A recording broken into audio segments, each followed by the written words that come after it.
എല്ലാവർക്കും നല്ല നമസ്കാരം. ഈ കഴിഞ്ഞ ദിവസം റിയൽമി പാഡ് ഇന്ത്യയിൽ റിലീസായി. ഒത്തിരി നെഗറ്റീവ് ക്രിറ്റിസിസംസ് നേരിടേണ്ട വന്ന ഒരു ഡിവൈസാണിത്. റിയൽമി സി സീരീസിലുള്ള ഏതോ മൊബൈലിന് വലിയൊരു ബോഡി കൊടുത്തതാണ് റിയൽമി പാഡ് എന്ന് പോലും ചിലർ അഭിപ്രായപ്പെട്ടു. പക്ഷേ എൻ്റെ അഭിപ്രായത്തിൽ ഇപ്പോൾ 16,000 രൂപയ്ക്ക് താഴെ നിങ്ങൾക്ക് മേടിക്കാൻ കഴിയുന്ന ഏറ്റവും നല്ല ടാബുകളിലൊന്നാണ് റിയൽമി പാഡ്. എന്തുകൊണ്ടാണ് ഇങ്ങനൊരു അഭിപ്രായം? അതിനെക്കുറിച്ചാണ് ഈ വീഡിയോ. ഇത് നിങ്ങളുടെ സ്വന്തം ചങ്ങായ ഹാരിസ് നിങ്ങൾ കണ്ടുകൊണ്ടിരിക്കുന്നത് ആർക്സ് ടെക് എറ്റ്. റിയൽമി പാഡ് ഒരു മോശം ഓഫറിംഗ് ആണ് അല്ലെങ്കിൽ ഓവർ പ്രൈസ്ഡ് ആണെന്ന് പറയുന്നവർക്ക് ഇന്ത്യയിലെ ടാബ്ലറ്റ് മാർക്കറ്റിനെ കുറിച്ച് ഒത്തിരി ധാരണ ഉണ്ടാവില്ല. അങ്ങനെ പറയാൻ കാരണം ഇപ്പോൾ ഇന്ത്യയിലെ ടാബ്ലറ്റ് മാർക്കറ്റിൻ്റെ അവസ്ഥ ദാരുണവും ദയനീയവുമാണ്.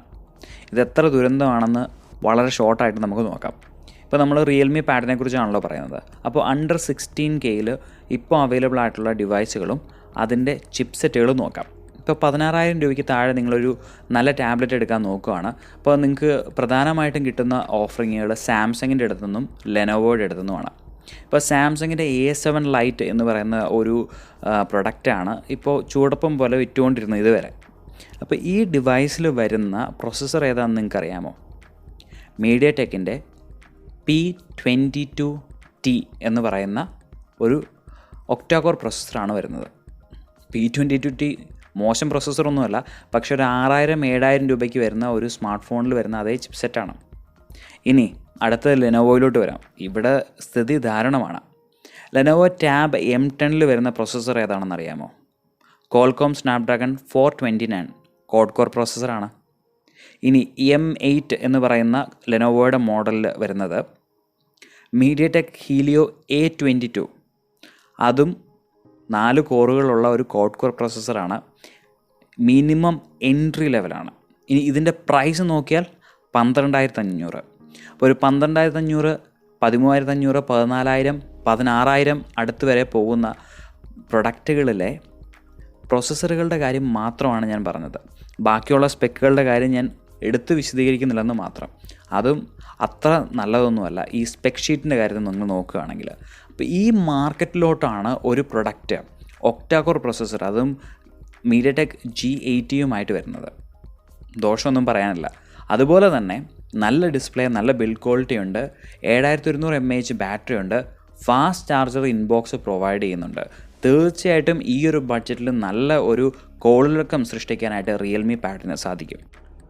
14,000 രൂപ മുടക്കി വൈഫൈ ഉള്ളി ആയിട്ടുള്ള ഒരു ടാബ്ലറ്റ് നോക്കുന്ന ഒരു വ്യക്തിക്ക് ഏറ്റവും ലോജിക്കലും ബെസ്റ്റുമായിട്ടുള്ള ചോയ്സ് റിയൽമി പാഡാണെന്ന് ഞാൻ വിശ്വസിക്കുന്നു. അതിന് 5 കാരണങ്ങളുണ്ട്. ഓരോന്നിലോട്ടും വളരെ ബ്രീഫായിട്ട് ഞാൻ വരാം. ഒന്നാമത്തേതും ഏറ്റവും പ്രധാനപ്പെട്ടതുമായിട്ടുള്ള കാര്യം പ്രൊസസ്സർ. മീഡിയടെക് ഹീലിയോ G80 ഒരു M1 പ്രോസസ്സറാണെന്നോ വമ്പം പെർഫോമൻസ് കിട്ടുമെന്നൊന്നും ഞാൻ പറയുന്നില്ല. ഇതിപ്പോഴും ഒരു ലോവർ മിഡ് റേഞ്ച് ചിപ്സെറ്റ് തന്നെയാണ്. പക്ഷേ ഇപ്പോൾ അവൈലബിൾ ആയിട്ടുള്ള ചോയ്സുകളിലെ ചിപ്സെറ്റുകൾ നിങ്ങൾ നോക്കണം. A22, P22T, സ്നാപ്ഡ്രാഗൺ 429, ഇതൊക്കെയെന്ന് പറയുമ്പോൾ വളരെ ബേസിക്കും ഏറ്റവും എൻട്രി ലെവലുമാണ്. അപ്പോൾ ആ ഒരു ബഡ്ജറ്റിൽ നമ്മൾ G80 കാണുമ്പോഴേക്കും തീർച്ചയായിട്ടും ഇൻ കമ്പാരിസൺ ഇത് വളരെ നല്ലൊരു ചിപ്സെറ്റാണ്. മിനിമം ഗ്യാരണ്ടി നിങ്ങൾക്ക് പെർഫോമൻസിൽ പ്രതീക്ഷിക്കാൻ കഴിയും. രണ്ടാമത്തെ റീസൺ യൂട്ടിലിറ്റി വൈസ് വളരെ പ്രധാനപ്പെട്ടതാണ്. ഈ ടാബിൻ്റെ മുൻവശത്തും പിൻവശത്തും 8 മെഗാപിക്സൽ വീതമുള്ള ക്യാമറാസ് നൽകിയിട്ടുണ്ട്. എൻ്റെ ഒരു അഭിപ്രായത്തിൽ ഏറ്റവും ലോജിക്കലായിട്ടുള്ള ഒരു ഡിസിഷനാണത്.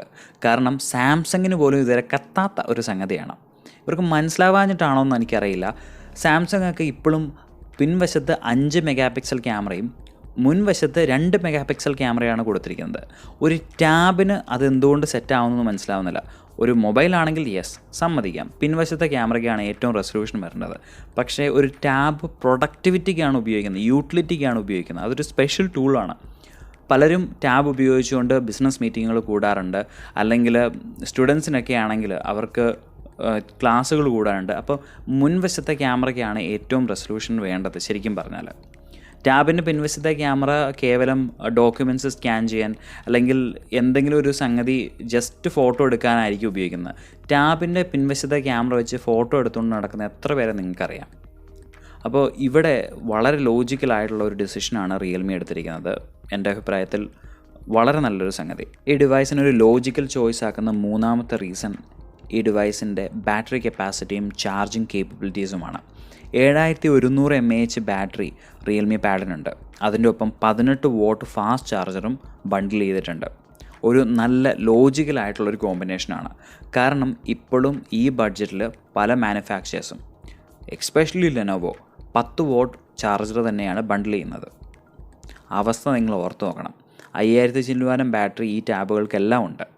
അതിൻ്റെ ഒപ്പം വെറും 10 വാട്ട് സ്റ്റാൻഡേർഡ് ചാർജർ കൊടുക്കുക എന്ന് പറഞ്ഞാൽ എത്ര നേരം എടുക്കും ചാർജ് ചെയ്യാനായിട്ട്? സോ തീർച്ചയായിട്ടും പ്രൊഡക്ടിവിറ്റിയെ ബേസ് ചെയ്തിട്ടുള്ള, യൂട്ടിലിറ്റി ബേസ്ഡ് ചെയ്തിട്ടുള്ള ഒരു നല്ല ചോയ്സ് തന്നെയാണ് റിയൽമി ഇവിടെ ചെയ്തിരിക്കുന്നത്. 4ാമത്തെ റീസൺ ഈ ഡിവൈസിൻ്റെ ഡിസ്പ്ലേ ആണ്. റിയൽമി പാഡിൽ 10.4 ഇഞ്ച് ഫുൾ സ്ക്രീൻ ഡിസ്പ്ലേ വരുന്നുണ്ട്. 2000x1200 റെസൊല്യൂഷനിലുള്ള ഒരു ഡിസ്പ്ലേ ആണിത്. അപ്പോൾ ഈ ഒരു സെഗ്മെൻറ്റിൽ വരുന്ന ബെസ്റ്റ് എന്ന് തന്നെ നമുക്ക് പറയാൻ കഴിയും. കാരണം ലെനോവോ M10 ഒഴികെ ബാക്കി എല്ലാ ടാബുകൾക്കും ഈ ഒരു ബഡ്ജറ്റിൽ 10 ഇഞ്ചിന് താഴെയാണ് ഡിസ്പ്ലേ സൈസ് വരുന്നത്. മിക്കതും 8.3 പക്ഷേ ഇവിടെ 10.4 ഇഞ്ച് നമുക്ക് ലഭിക്കുന്നുണ്ട്. അതുപോലെ തന്നെ 82.5% screen to body ratio maintain ചെയ്തിട്ടുണ്ട്. ഡീസൻ്റ് ആയിട്ടുള്ള ഒരു നമ്പർ തന്നെയാണത്. 5ാമത്തെ റീസൺ കുറേ കാര്യങ്ങളുടെ കോമ്പിനേഷനാണ്. ഏറ്റവും പ്രധാനമായിട്ട് ഡോൾബി അറ്റ്മോസ് സപ്പോർട്ട് ചെയ്യുന്ന 4 സ്പീക്കറുകൾ ഈ ഡിവൈസിലുണ്ട്. അതുകൊണ്ട് ഇത് ഉപയോഗിച്ച് സിനിമ കാണാൻ താല്പര്യമുള്ളവർക്ക് തീർച്ചയായിട്ടും നല്ലൊരു ചോയ്സ് ആയിരിക്കും. ഇനി റിയൽമി UI ഫോർ പാഡ് ഇവിടെ ഇൻക്ലൂഡഡ് ആണ്. റിയൽമി UI എനിക്ക് പേഴ്സണലി ഒത്തിരി ഇഷ്ടമുള്ളൊരു യൂസർ ഇൻ്റർഫേസ് ആണ്. ചില ബഗ്ഗുകളും കാര്യങ്ങളൊക്കെ ഉണ്ട്. ബട്ട് ഓവറോൾ നമ്മൾ നോക്കുമ്പോഴേക്കും ബാക്കിയുള്ള അവൈലബിൾ ചോയ്സുമായിട്ട് കൺസിഡർ ചെയ്യുമ്പോഴേക്കും തീർച്ചയായിട്ടും സ്മൂത്ത് ആയിട്ടുള്ള ഒരു യൂസർ ഇൻ്റർഫേസ് ആണ് അത് ഇതിൽ വന്നിട്ടുണ്ട്. ഇനി ഇതിൻ്റെ ടോട്ടൽ ബോഡി തിക്നെസ് എന്ന് പറയുന്ന 6.9 mm ഉള്ളൂ. നല്ല സ്ലീക്കായിട്ടുള്ള ഒരു ചോയ്സാണ്. പിന്നെ ടോട്ടൽ വെയ്റ്റ് 440 ഗ്രാമിൽ അവർ എങ്ങനെയോ ബ്ലോക്ക് ചെയ്തിട്ടുണ്ട്. 7100 mAh ബാറ്ററി ആയിട്ട് വരുമ്പോഴേക്കും തീർച്ചയായിട്ടും വെയ്റ്റ് ഇതിനേക്കാളും കൂടേണ്ടതായിരുന്നു. അപ്പോൾ നിങ്ങളിൽ ചിലർ ചോദിച്ചേക്കാം 440 ഗ്രാമോ? സുഹൃത്തെ, നിങ്ങൾ പ്രൊഫഷണലുടെ ലൈഫ് അറിയാത്തതുകൊണ്ടാണ്. മെഡിക്കൽ റെപ്പുകൾ, അതുപോലെ തന്നെ ഇൻഷുറൻസ് ഏജൻറ്റ്സ്, ഇനി എഡ്യൂക്കേഷൻ കൺസൾട്ടൻസ്, അവരൊക്കെ 1-1.5 കിലോയുള്ള ലാപ്ടോപ്പുകളും നോട്ട്ബുക്കുകളും ക്യാരി ചെയ്താണ് പോകുന്നത്. അവരെയൊക്കെ സംബന്ധിച്ചിടത്തോളം 440 ഗ്രാം എന്ന് പറയുന്നത് വലിയൊരു ഫിഗറേ അല്ല. ശരിക്കും പറഞ്ഞാൽ അവർക്കൊരു റിലാക്സേഷനാണ്. അപ്പോൾ ഇത്രയും കാര്യങ്ങളാണ് എനിക്ക് നിങ്ങളോട് പറയണമെന്ന് തോന്നിയത്. എൻ്റെ പേഴ്സണൽ ലൈഫിലും പ്രൊഫഷണൽ ലൈഫിലും ടാബുകൾ ഒത്തിരിയേറെ ഞാൻ ഉപയോഗിച്ചിട്ടുണ്ട്. അപ്പോൾ എൻ്റെ നേരത്തെ ഉള്ള ഒരു ടാബിന് അൺബോക്സിങ്ങിലൊക്കെ ഞാൻ എടുത്ത് പറഞ്ഞിട്ടുള്ളൊരു സംഗതി തന്നെയാണിത്. അപ്പോൾ എൻ്റെ ഒരു യൂസർ പെർസ്പെക്റ്റീവിൽ നിന്ന് നോക്കിയപ്പോൾ എനിക്ക് ഏറ്റവും അട്രാക്റ്റീവായിട്ട് തോന്നിയ കുറച്ച് കാര്യങ്ങളാണ് ലിസ്റ്റ് ഔട്ട് ചെയ്തത്. ഇനി നിങ്ങൾക്ക് എന്തെങ്കിലും തോന്നുന്നുണ്ടെങ്കിൽ, അല്ലെങ്കിൽ മറ്റ് ഡിവൈസുകളിൽ എന്തെങ്കിലും സ്പെഷ്യലായിട്ടുണ്ടെന്ന് നിങ്ങൾക്ക് തോന്നുന്നുണ്ടെങ്കിൽ അത് തീർച്ചയായിട്ടും കമൻറ്റ് ബോക്സിൽ മെൻഷൻ ചെയ്യുക. ഇനി ഏറ്റവും പ്രധാനപ്പെട്ട ഒരു കാര്യം കൂടെ പറയാനുണ്ട്. നിങ്ങൾ ജസ്റ്റ് മൊബൈൽ ഉപയോഗിക്കുന്ന ഒരു വ്യക്തിയാണെങ്കിൽ ഒരു രസത്തിന് വേണ്ടി ഇങ്ങനെ ഒരു ഡിവൈസ് പോയി എടുക്കാൻ ഞാൻ ഒരിക്കലും റെക്കമെൻഡ് ചെയ്യില്ല. ഇങ്ങനത്തെ പ്രൊഡക്റ്റുകളുടെ വില കൂടുതലായിരിക്കുന്നതും അതുപോലെ തന്നെ ഇത് ഒത്തിരി യൂണിറ്റിൽ ലഭ്യമല്ലാത്തതിൻ്റെയും ഏറ്റവും പ്രധാനപ്പെട്ട കാര്യം അതങ്ങനെ എല്ലാവരും എടുത്തങ്ങ് ഉപയോഗിക്കാൻ കമ്പനി പോലും പ്രതീക്ഷിക്കുന്നില്ല എന്നുള്ളൊരു സംഗതിയാണ്. സ്റ്റുഡൻസ്, വർക്കിംഗ് പ്രൊഫഷണൽസ്, അല്ലെങ്കിൽ സ്പെഷ്യൽ ആയിട്ടുള്ള എന്തെങ്കിലും നീഡുള്ളവർ, പ്രത്യേകിച്ച് ചെറുപ്പക്കാർ പിള്ളേരുടെ കയ്യിലോട്ട് സിമ്മുള്ള ഫോൺ ഒന്നും കൊടുക്കണ്ട എന്ന് വിചാരിക്കുന്ന പേരൻസ്, അങ്ങനെയുള്ള സ്പെഷ്യൽ കേസസിൽ ഉപയോഗിക്കാൻ ഏറ്റവും ബെസ്റ്റായിട്ടുള്ള ഒരു പ്രൊഡക്റ്റ് ആണ് ടാബ്. അതിലും നിങ്ങൾ വളരെ ചൂസ് ചെയ്യായിരിക്കണം. നിങ്ങളുടെ ഉപയോഗം എന്താണെന്ന് മനസ്സിൽ കണ്ടിട്ട് മാത്രം പോയിട്ട് ഒരു പ്രൊഡക്റ്റ് എടുക്കുക. പറഞ്ഞു വന്നത്, എല്ലാവർക്കുമുള്ളൊരു പ്രൊഡക്റ്റ് അല്ല ഒരു ടാബ്ലറ്റ്. നിങ്ങളുടെ യൂസേജിനെ കുറിച്ച് നന്നായിട്ട് ചിന്തിച്ചതിന് ശേഷം മാത്രം ഒരു ഡിസിഷൻ എടുക്കുക. പലർക്കും ഇപ്പോഴും ഒരു സ്മാർട്ട് ഫോൺ തന്നെയാണ് ഏറ്റവും ബെസ്റ്റ് ചോയ്സ്. പക്ഷേ നിങ്ങൾക്കൊരു ടാബ്ലറ്റ് അത്യാവശ്യമാണെങ്കിൽ റിയൽമി പാഡ് നല്ലൊരു ചോയ്സാണ്. ഈ പ്രൊഡക്റ്റ് മേടിക്കാനുള്ള ഒരു ലിങ്ക് ഞാൻ ഡിസ്ക്രിപ്ഷനിൽ കൊടുത്തേക്കാം. നിങ്ങൾക്ക് ഉപകാരപ്പെടുന്ന മറ്റൊരു വീഡിയോയുമായിട്ട് ഉടനെ നിങ്ങളിലോട്ട് എത്താം. ഇത് നിങ്ങളുടെ സ്വന്തം ചങ്ങായി ഹാരിസ് സൈനിങ് ഓഫ് നൗ.